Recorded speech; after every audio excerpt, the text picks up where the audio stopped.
I've been thinking about speech a lot lately. Maybe it's because I find it interesting how people communicate, what they say versus what they're thinking, and how they choose to present themselves to others. But I'm probably thinking about it mostly because I've been noticing that no matter what I do, people interrupt me all the time. I can understand completely why people may have wanted to interrupt me in the past. I used to have a tendency to be long-winded. My whole family is kind of like this.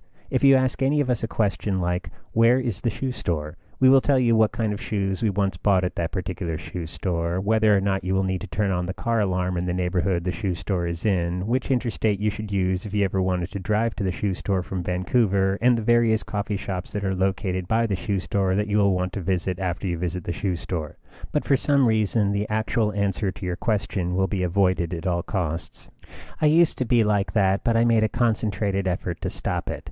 I think very carefully before I say anything, and I take care to ensure that it's exactly what I meant to say.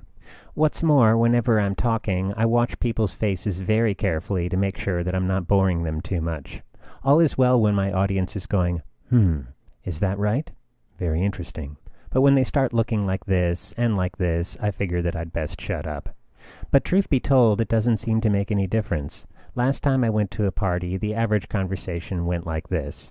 I would be saying something like, well, the interesting thing about the way men's fashion has developed over the last 20 years is, and they say, I think with fashion, men should wear more bow ties. Or, I don't often like it when Hollywood remakes classic movies, but did you see Les Miserables? It was awesome.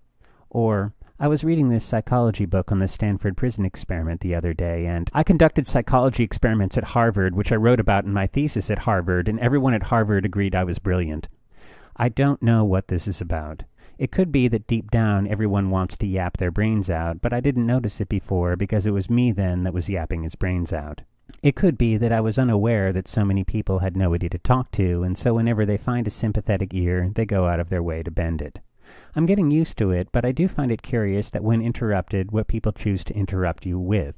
Usually when they do, they say something like, "Oh man, Frank just said something that was so funny." Well, what did he say? You don't understand. I was like, oh my God, it was so funny. Yeah, but what did he? I was like falling on the floor laughing. It was so funny.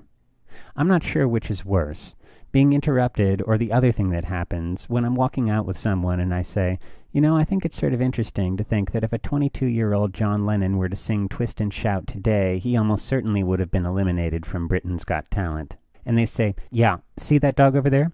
It's a Pekingese. Anyway, I figured that trying to finish my sentences wasn't really worth the aggravation, so I decided to do an experiment. If I'm talking and I get interrupted, I'll just figure that they want to talk more than I do, so I'll shut up and I'll just let them get on with it. If you feel like you may want to try this yourself, these are my experiment's results. The average person speaks around 13,000 to 20,000 words per day. Unless I'm talking to myself, I am down to approximately 900 to 1,500 words per day, including restaurant orders. Proceed at your own risk.